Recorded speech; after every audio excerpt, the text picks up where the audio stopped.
Leafs, Big Cats, series tied. Meow.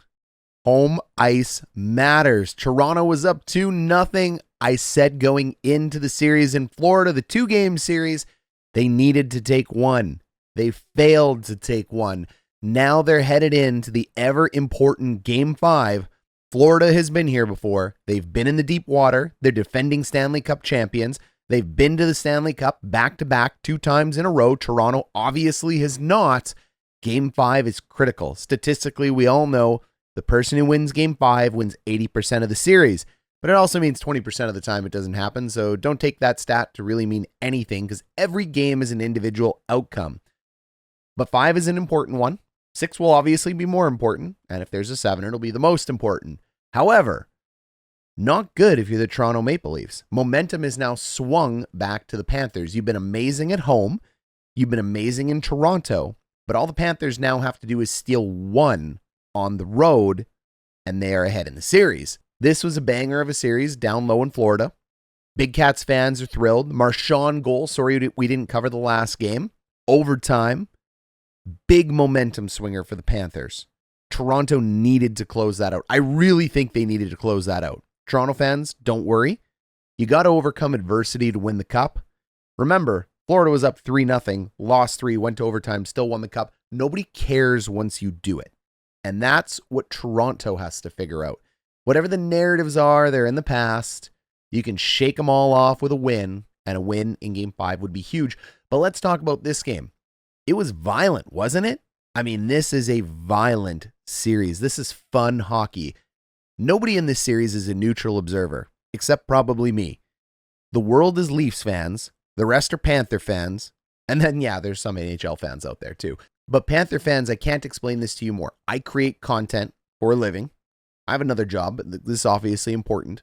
The Leafs get so much attention because if you asked me, if I got NHL media rights, if all of a sudden Hot Garbage Sports was allowed to cover the NHL, and I had the choice between every NHL team, all of them, 31, or the Leafs, I'd take the Leafs. That's how big the fan base is. They're the Dallas Cowboys, the New York Yankees, Manchester City. That's who these guys are.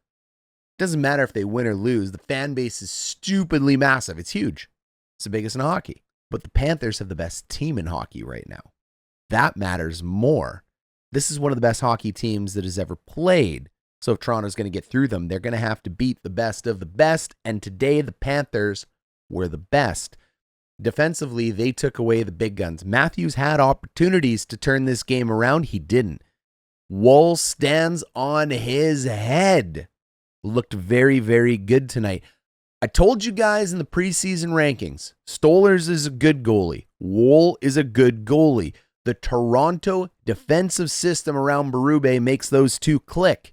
Both of them can go in and do quite well, and we saw that tonight. Stolarz won't be back likely, so they're going to ride the hot hand. So the great news for Toronto and Toronto Maple Leafs fans is that if Woll's going to play that good for the rest of the series, they have an excellent chance to win because the Leafs were unable to capitalize offensively off of that performance.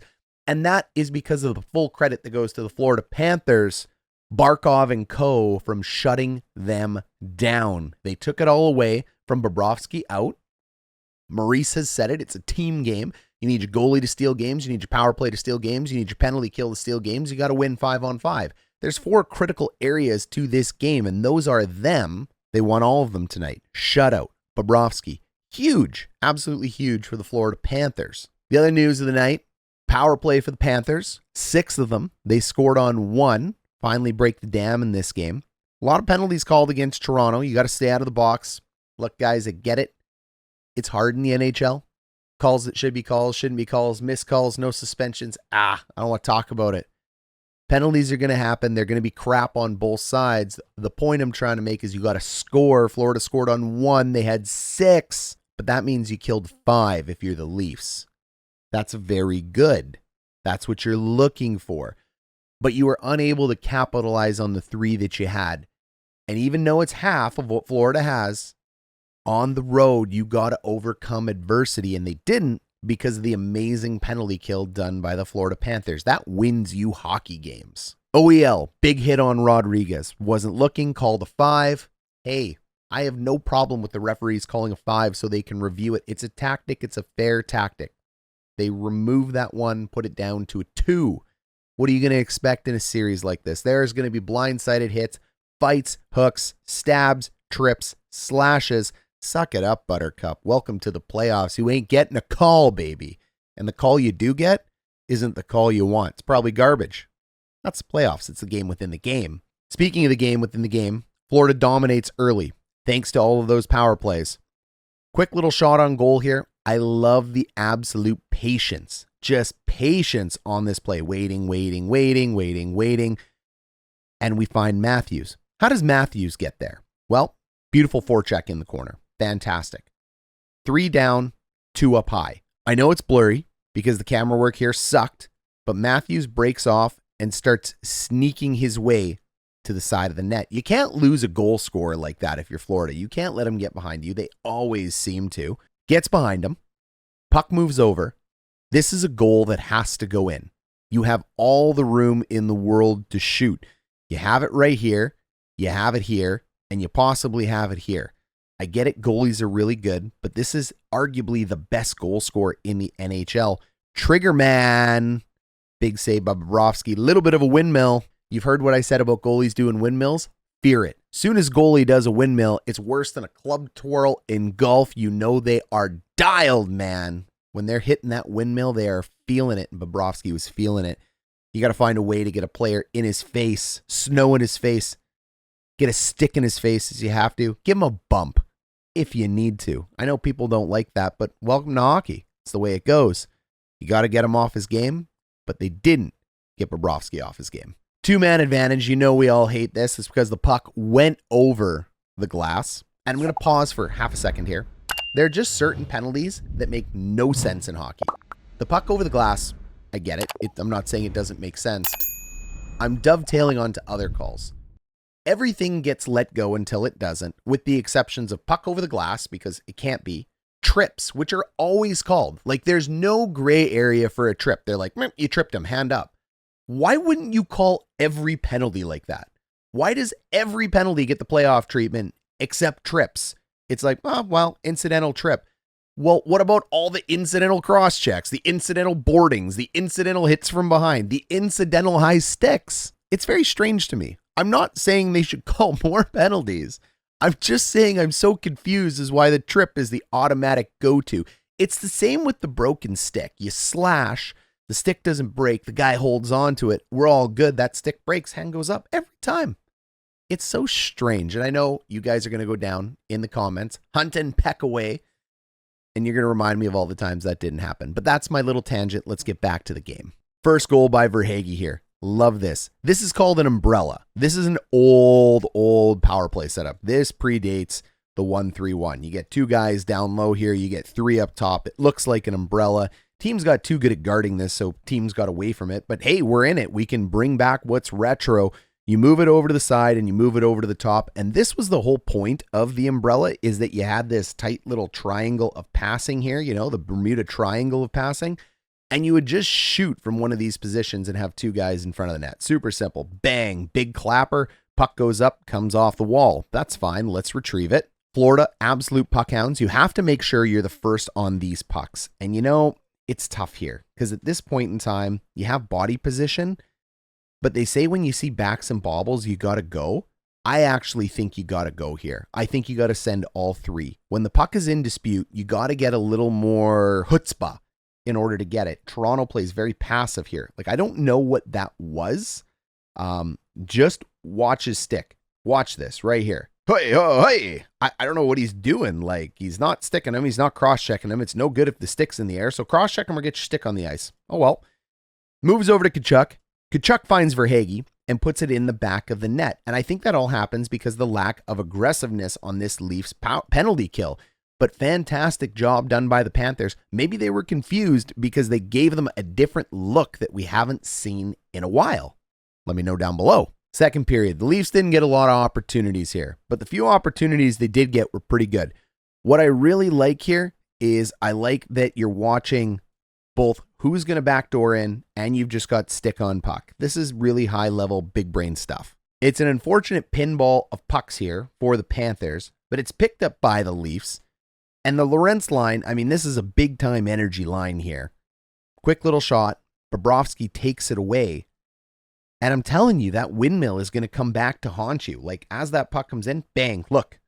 His. Mine. Thank you very much. And the transition of this game was ridiculous because this is the exact same shift. They take it, they dump it in. They being Florida. Toronto clears it out. Toronto has another opportunity here. Beautiful little kick up here by Domi. We're moving forward. Everybody's driving the net. And then we have an unfortunate errant pass. Kick it out to the middle. Off the back of the skate because he can't handle it.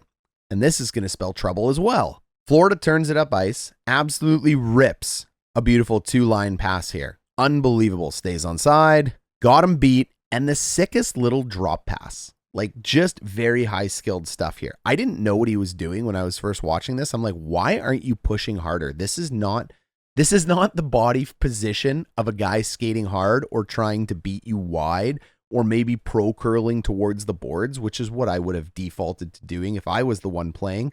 But what do I know? I don't play in the NHL. He makes this awesome little drop pass. They go in. Massive save by Woll. Absolutely massive. Toronto chips it away. That play would continue for like another 25, 30 seconds, going back and forth two more times on two neutral zone regroups, ending with like a slap shot from the blue line, turned away by Woll, and then finally a whistle. Fantastic shift, like awesome stuff to watch if you're a hockey fan. 1647, the Marchie line, the Lundell line. It's actually insulting if you call the line the name of the winger line, so it is the Lundell line. I just love Marchand. The Leafs lose this draw. I mean, it's a 50-50, I guess, but they lose it because Marchand picks it up. But he is just so strong for such a small guy. And my question is, like, people ask me, how do you handle the Marchand line? Well, like, not like this. Like, this isn't the body position you want to see. Like, guys reaching in. Like, I'm trying to draw their skeletons here for you so you can see it. Because these are guys who are flat-footed. They're not skating. You want to see a skating stride, you need to have a leg extended somewhere. None of them have it. But guess who does have it? Marchand. And he just pushes through all of them like an absolute animal. He gets an amazing little shot on net, and maybe the animal he's like is a rat. But look at the absolute aggression. Who's the first team on the puck? It's Lundell. Boom. Right back to Marchie. And now we're in a three-man cycle. Marchie continues up the wall. Length and width, because he's an absolute all-star of a player playing on a third line, which is wild. Unbelievable luxury for the champions here. And it's quick shot on net. There's an opportunity to put one in there. Who's in a battle. He punches it out, and it's these little things. Look. Oh, I missed it. I don't know why they had to cut it out on me. Take a look here. Right here. He pushes it out, and Lundell wins the battle to the puck. Look, nothing happened on that shift in terms of a goal, but we don't just pick out goals on this channel. We got to pick out the little things and the hard work. You want to shut down this line, you got to start skating with them. You got to get in front of them. You have to play like the Carolina Hurricanes play. You got to take 2 or 3 extra steps at all times. It's exhausting. It's super hard hockey. It takes incredible cardiovascular, but that's the only way you're going to beat the Marchand line, the Lundell line. Sorry. They're just too good and too big of a weapon. So if the Leafs want to keep going in this series, I think they got to find an answer for this, and the answer isn't in gliding. Leafs power play. This has to be the turning point of a game. Like, this is where you're going to win and lose a game. You're in the second, it's the middle frame, and you're thinking, this is nothing burger. And frankly, as a coach on the bench, you're not going to make too big of a deal about this, but when you look back on it, these are the moments. And that's one of the hardest things about being a coach at times. It's that you see patterns and you recognize plays, especially of your own team. Like, you live, breathe, sleep, eat with these guys. You know their tendencies, you know their body language, as well as any parent knows the body language of their kids. You see things happen and you want to keep pushing them, and you have to. That's your job. But at times you see stuff like this and you're like, darn it, it ain't it. This is going to cost us the game right here at this moment. We have half a game left, and I can see it in this play. We're in trouble. You don't vocalize it. You don't let your body language show it. You be a good leader. You do that type of stuff. But if you don't think we don't see that or feel that, we do. I'm telling you right now, you have to mentally complete exercises in your head as a coach to put that out, to keep going forward. A little bit of psychology behind the bench. Move that puck over to here. And this is where you know you need it. Like Matthews has had a few prime chances. You haven't had a ton of chances on net. You've only put 6 on net. Everything else has been blocked. Here you go. It's your time. And it goes wide. Tough. Like it's just one of those moments. And then who does it go to? You get a favorable bounce off the wall. It goes to Matthew Knies. And here's my there's my rant, about a cross check. Again, everybody does this. Like I'm not picking on Florida here, guys. We're watching it. If he tripped him, he's in the box all day. But, like the cross check to the back of the neck while we're trying to shoot in all NHL playoffs, it's fine. It's just a battle. It's no problem. Knies doesn't put it in, though. So your best goal scorer from a shot and your best goal scorer near the net can't get it done. There's just nights like that. They're so frustrating. And then you got to get your team to rally and play again the next day. And what makes those nights even tougher as a coach is when you see your goaltender doing this. Fantastic play here by Florida. Yep, you get in, you dive, you take the puck away, but you get a little bit of a Jekyll and Hyde bounce here, and you bat it out of mid-air. Unbelievable play. Misses the net. Massive stop by Woll. More frustration here as a coach. Put the puck on net. Bobrovsky goes to save it. You knife it away. Here you go. You have an opportunity. Boom. Beautiful. Beautiful kick off the skate. You hear me say it all the time. When we're in reaching mode, when we're laying down mode, we're doomed. That's the end of it. It's desperation. Easy to get around if you have puck control. Players are way too good nowadays. Kick that puck off your skate, right to your stick. It's wide open, and you can't put it in. It's just not your night. And here's where it is. This isn't just a good save by Bobrovsky, guys. Like, if this was a golf shot, this is the angle he's actually shooting on. He's got to find a way to shoot over here. Like, I get it. It's tough, and ideally, you actually want to shoot up here. In the NHL, that's what's practiced. You don't want to put it into the wrong spot. You got to be aware, even in tight situations like this. He doesn't. He puts it across, unfortunately, too close to the far side post, and that gives Bobrovsky the ability to make the post-to-post save. It was an unbelievable save. But you also made him look a little better than what the highlight reel will show. There was an opening there to score. And then finally, game breaker here. What are you going to do? You drop the puck here over to Nylander. He's played fantastic for you as a team. And then it's a giveaway. 33 shots. I mean, you have an opportunity. Nylander ends up dancing. He's trying to make something happen. This is what he does. He's the last man, and he's run out of room, and he goes to make a pass, and that pass gets intercepted. It's taken away. And of course, it's Bennett. Bennett wins the race to the puck because, again, of course, it's Bennett. He's highly skilled. He moves in, and this is just an absolute ankle breaker. Look at the reach. You can see it. Forwards know about this, Florida fans. Like, they're well aware when they've caught a defenseman. He's well aware of this. So he's actually going to do something which is pretty slick. You learn to turn your blade in this direction. You go on your outside skate, and then he's going to actually plant his inside foot down, and he's going to kind of slide halfway down and up. It's a cool little hydroplaning move you can do when you're dancing on ice like these guys do. So watch it. Bang. So it was outside skate to inside skate, and you don't just put your foot down. You actually like jump into the turn with your left foot. And it's just an impressive way to cause chaos like this and change directions super fast. All NHL players can do this. It's just awesome when they have the ability and the wherewithal to do it in a tight space like this. Go around the goalie, put it in the back of the net. I mean, skating is such a beautiful thing. What these guys do, I can't undersell you if you've never played hockey before. If you live in Toronto, everybody's played hockey. If you haven't played hockey, what are you doing? Get on the ice. Go find an ODR. Go find a free skate. Learn to skate. You'll have an absolutely great time. It isn't that expensive to learn to skate. You don't have to play the game, but skating, good time. Then you get a bigger appreciation for it. Florida, it's a little harder. There's no like outdoor rinks when it's sweltering hot down there. But what these guys can do on ice is unbelievable. And it is hydroplaning. That's what it is. The blade cuts into the ground, but it actually creates so much heat so fast. It creates water. You get on top of that water. You can do a bunch of really cool stuff. I don't have time to explain the physics to it because I'm not a physicist, but I am a hockey player, so I get what they're doing. I wish I could do it at their level. Not everybody can. Very few people can. Just unbelievable move there by Bennett.